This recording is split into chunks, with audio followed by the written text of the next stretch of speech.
Hello, everybody. I apologize for the construction work in the background, but I thought I would show you my camponotus irritans colony. I have newly acquired these. Here is some of the larvae in this colony. Huge brood pile, loads of cocoons, and quite a bit of eggs. Let me see. Yeah, there we go.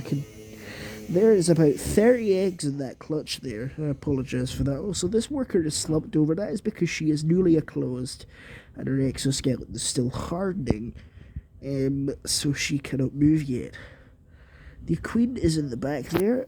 I cannot get a clear view of her due to the condensation around here. But it is quite fascinating just to see the workers, as I quite like the way their faces are. Um, they just they look to me, they have a very like wide along face vibe to me. And I've kept camponotus irritans before, but I've not had them to be this successful before, and I believe that this colony is producing media workers at the moment and will produce major workers at a later date. These are all minors and nitics. But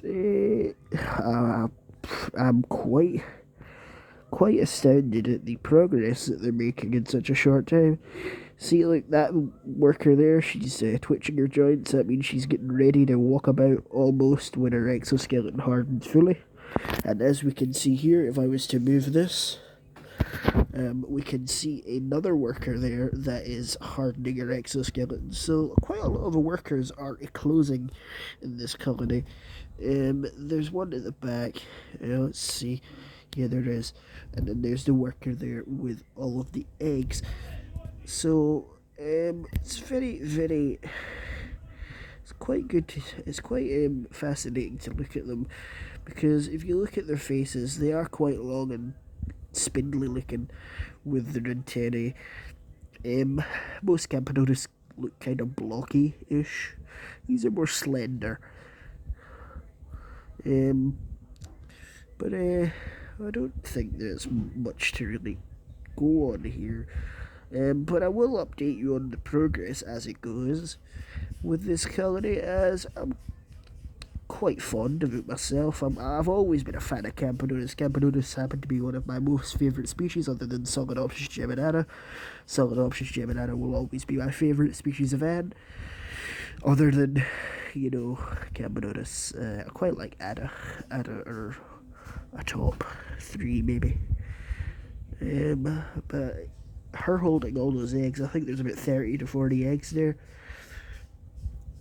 And I think that cocoon is almost ready to be ripped open and reveal another worker. I think she's cleaning the cocoon at the moment, that other worker. So we'll just turn off the light and stop bothering them. She will clean the eggs, like she's cleaning them right now and moving them away from the light source. So what I'm going to do is I'm going to get this little red acetate plate and put it on there, and now they are none the wiser as to how I'm filming them, but they're in there and they're nice and cozy, and they have no idea that a big torch is flashing them in the face.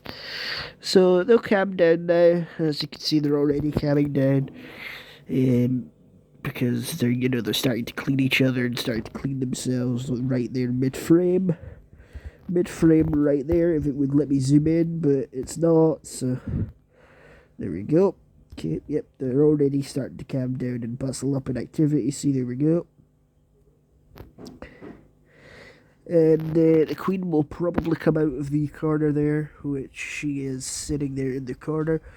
She was moving earlier on, but she just decided to go all the way back up there because the light was disturbing her, so she's now there. Now, this nest is actually pretty good, I won't lie.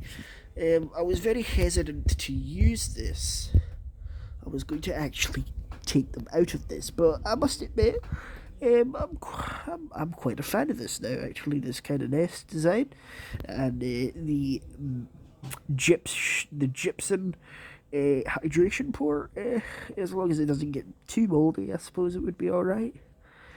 All you need to do is boil it before use again, after you move a colony out of the nest beforehand, of course, because you don't want to boil a colony. But I'm gonna leave that there now. I think this has been a rather successful look inside. They definitely are calmed down now and less, aware of my presence, because I have put the red film on and they do not know that red exists in their eyeballs, so they cannot see red. So it's just black for them. It's dark and very dark, and so they'll eat that mealworm which I gave them, which is right there, and that's a bit too zoomed in. Thanks, phone. And one of them is already going right next to it and going away, which will probably happen multitude of times.